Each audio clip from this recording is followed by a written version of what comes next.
Hello you two, welcome back to another reading session. Can you tell me what our skill is that we are looking at this week in reading? That's right, it's sequencing. Let's say what sequencing is all together. To sequence means to put things in order. Now remember, when we sequence, we can put things in order by using numbers, bullet points, or adverbials of time, like first, next, after that, or finally.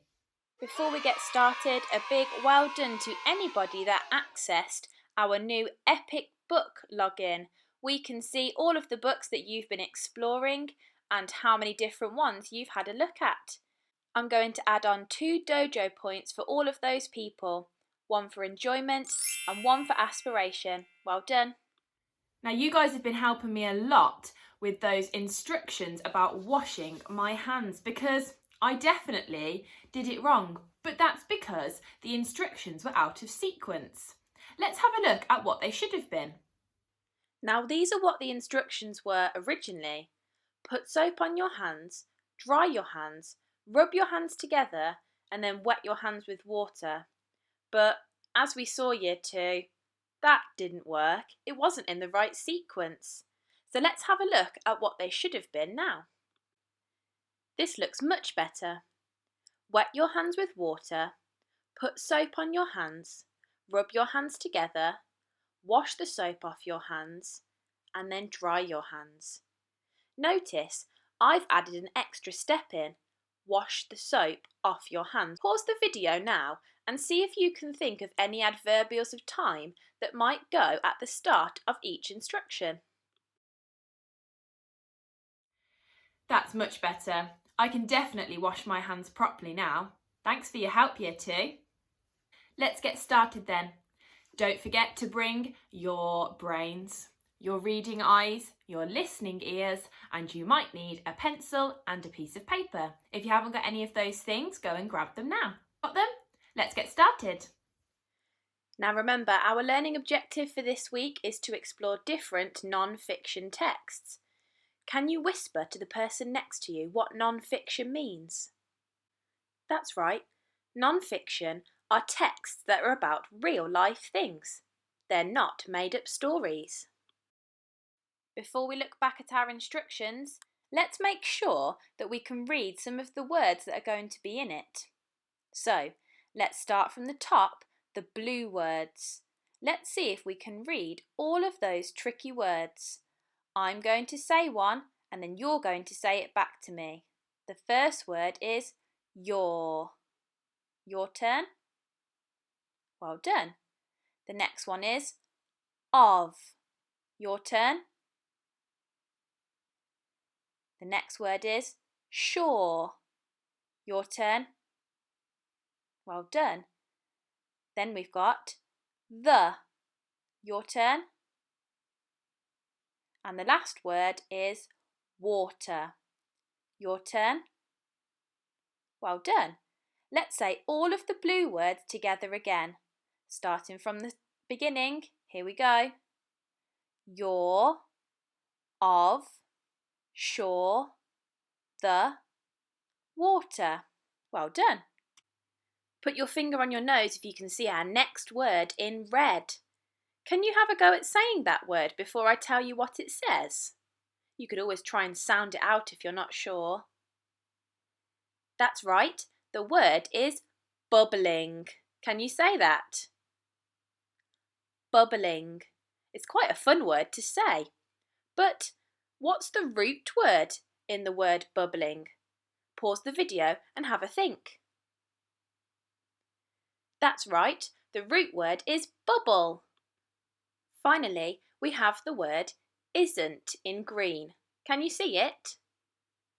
What's the spelling rule that you can see in the word isn't? Pause the video and have a think. That's right, it's a contraction like you've been looking at in spellings before. Isn't is not, joined together using that apostrophe. Now it's time to look at our vocabulary, our new exciting words that we've been looking at for the past 2 days. Hopefully, you start to recognise them in our text and you can feel more confident in saying them and knowing what they mean. Let's have a go. Are you ready? Okay, the first word is frosty. Repeat after me. Frosty. Frosty. Frosty. Frosty. How many syllables? 2. Frosty is a result of the weather. It's when something is really cold. Get ready to do your action. Frosty. Our next word is dangling.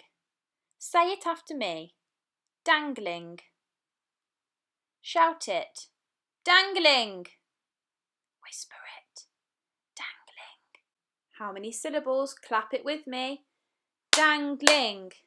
2 syllables. If something is dangling, it means that it's hanging, or it might even be swinging loosely. Get ready to do your action. Dangling. Okay, our next word is natural. Repeat after me. Natural. Natural. Natural. How many syllables? Clap it with me. Natural. 2. The word natural means that it's come from nature, like a leaf, or a tree, or feathers. Are you ready to act it? Here we go.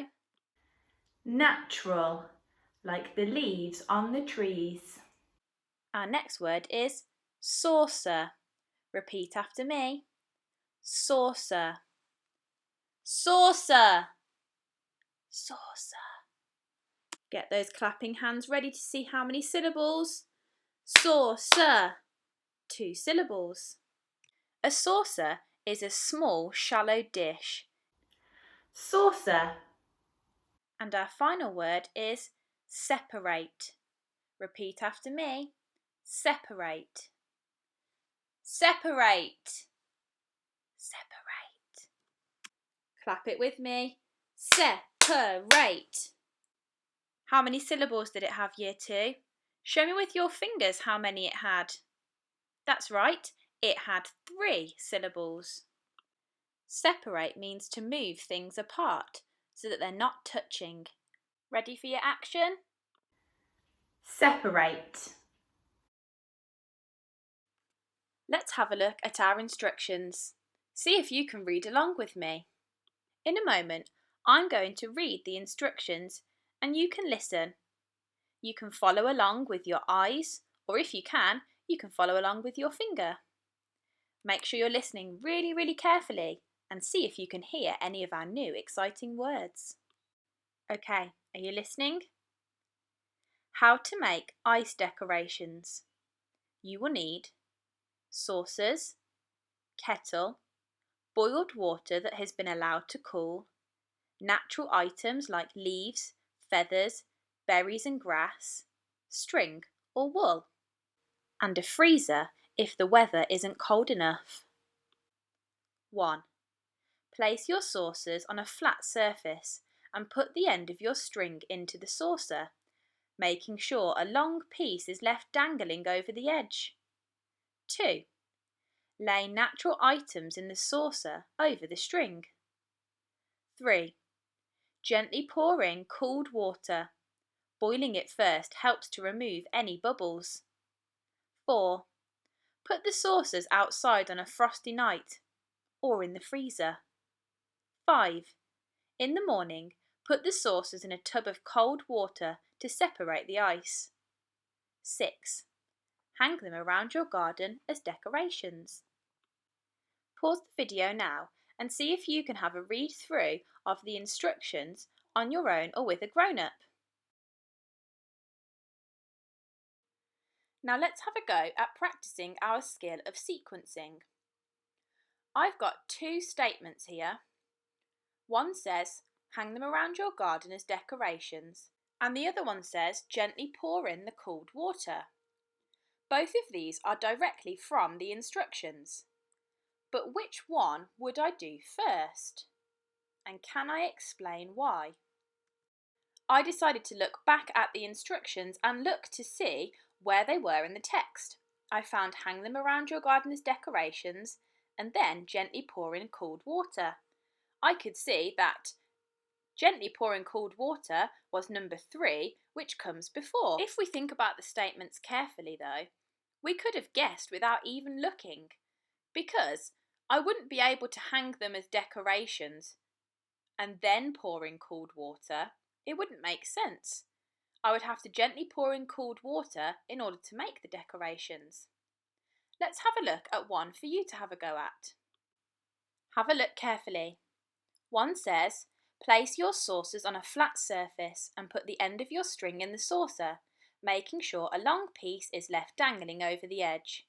And the second one says, put the saucers outside on a frosty night or in the freezer. Pause the video and see if you can have a look at which one comes first. You could scroll back to look at the instructions to help you, or you could think logically. See if you can explain why. That's right, the top statement comes first. If we looked back at our instructions, that was number 1, and put outside on a frosty night or in the freezer was number 4. Now have a look at these pictures, Year 2. These are all pictures from the instructions, but they've been a bit muddled up. Can you sequence the pictures for me? You might want to use your piece of paper to help you. I'm going to put the number 1 and have a look back at my instructions. I can see that the picture of the saucer, remember that's the shallow dish, with the string hanging out, is number 1.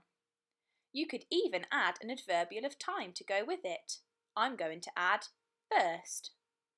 Pause the video and have a go.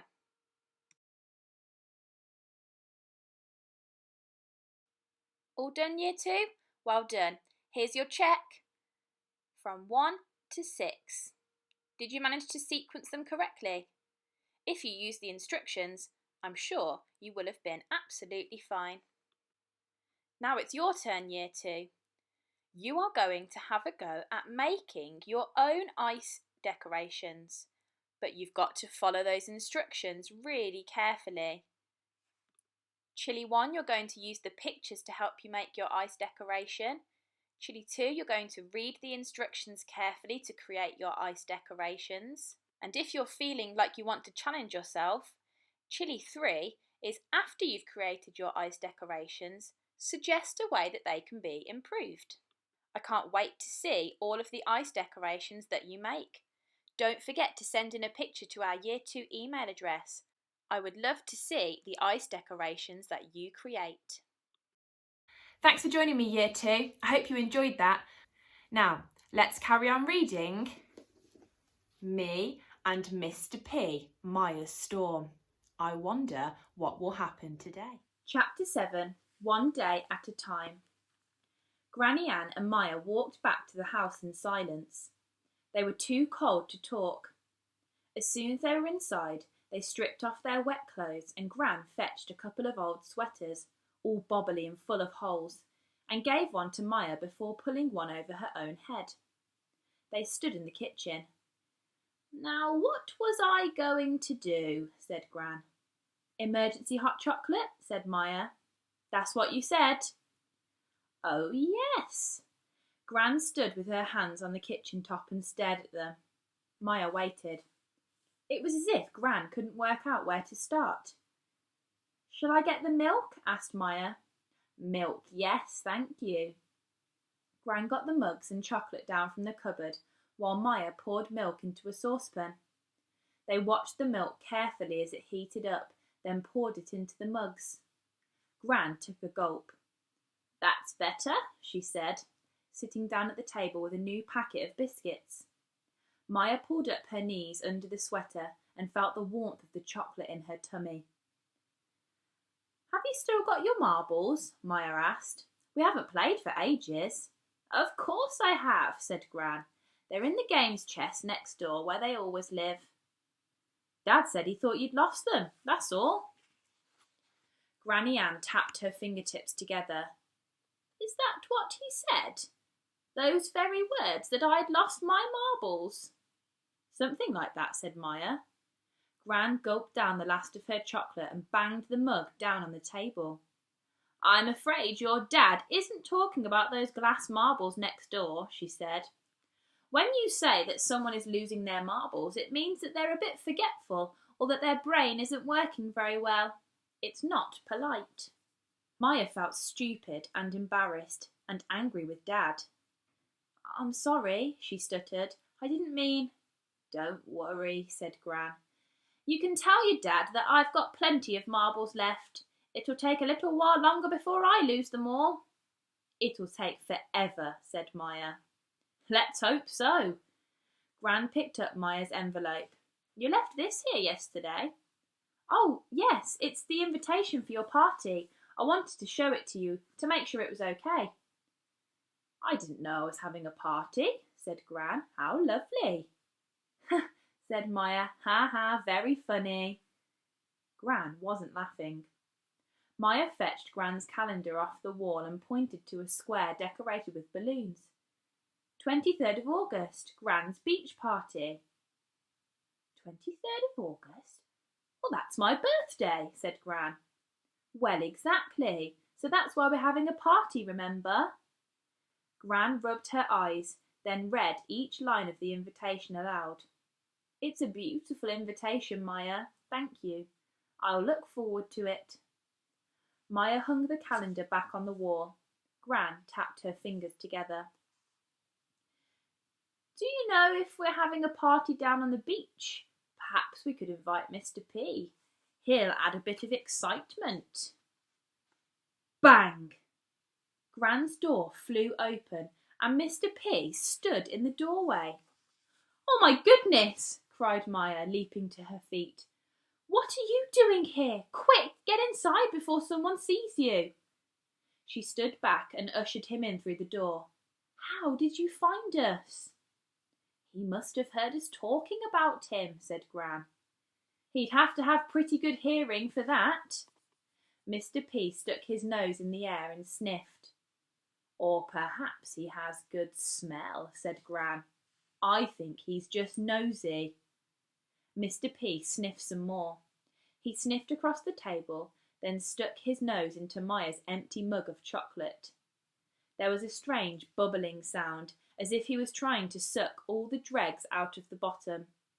He lifted his head with the mug still stuck on the end of his snout. Maya did her best to keep a straight face. Mr. P frowned in concentration as he tried to figure out what to do. First, he gave his head a small shake. Careful, Mr. P, said Maya, trying to grab the mug. Mr. P shook his head again, more violently this time. Suddenly, the mug popped off the end of his nose, flew across the room and smashed against the wall. Oops, said Maya, jumping out of the way. Mr. P gave his nose a rub and looked at the broken china spread across the floor. Oh dear, that was one of my favourite cups, said Gran. It was one Grandpa Ted gave me. Mr. P pushed a chocolatey nose in Gran's direction as if to say sorry. Gran held up her hands. I'm sure you didn't mean to do it, Mr. P, but I don't want all that polar bear chocolate dribble spray in my face, thank you very much. The best thing you can do is to stay out of the way, or you're going to slice your paws open on these sharp pieces of china. Gran could be quite fierce when she wanted, and Mr. P hung his head and watched out of the corner of his eyes as Gran swept into action with her dustpan and brush. Maybe we could use Dolphin's bowl for Mr. P, said Maya. It might be safer.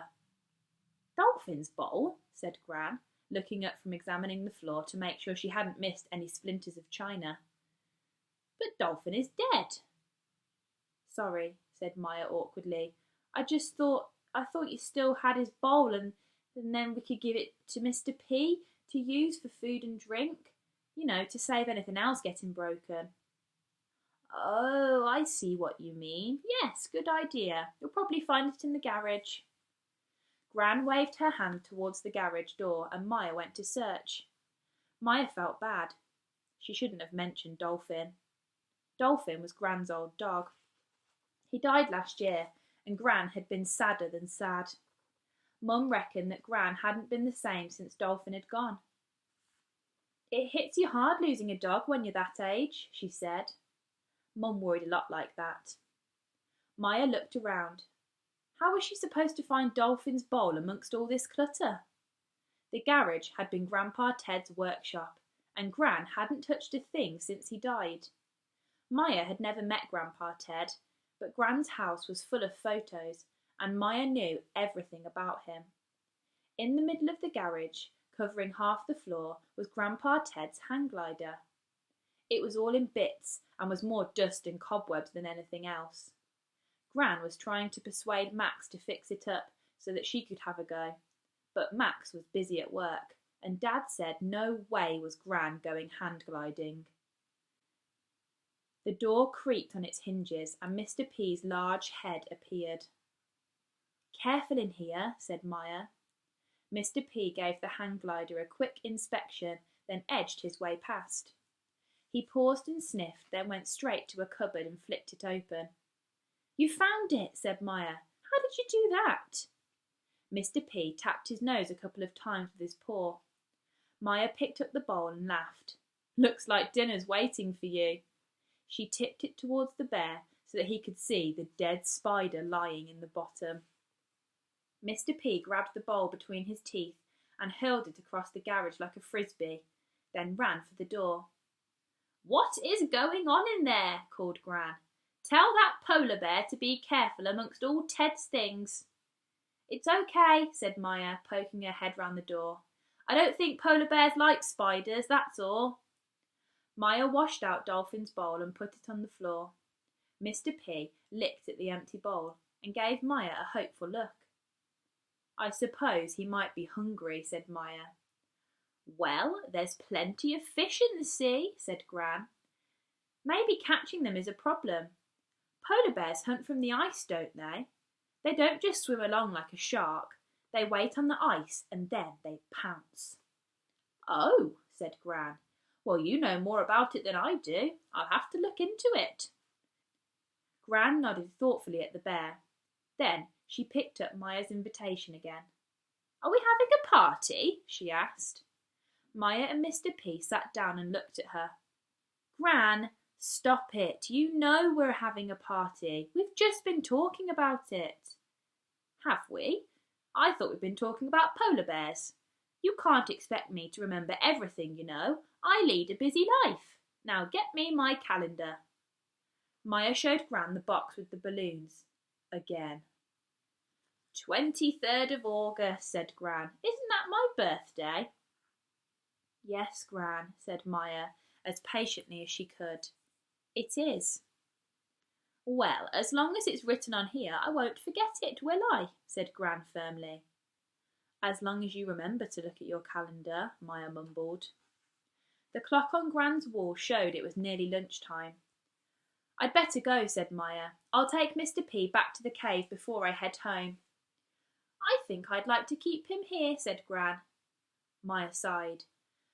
"No, Gran, if you keep him here, then everyone will know about him." Gran thought about this for a moment. "Well, don't let that busybody Mrs. Ross see him when you leave." Maya checked front and back to make sure no one was about. She should be able to slip out of Gran's back gate and down to the beach without anyone seeing. She kept low to the ground, and Mr. P crept along behind her. Before long, she and Mr. P were trotting down the path back to the beach. She thought about Gran's party and wondered why Gran had been so forgetful. Perhaps she was just having a bad day. Perhaps the water fight had frozen her brain cells. "How was Gran?" asked Mum. Maya bit her lip. "Fine, completely fine."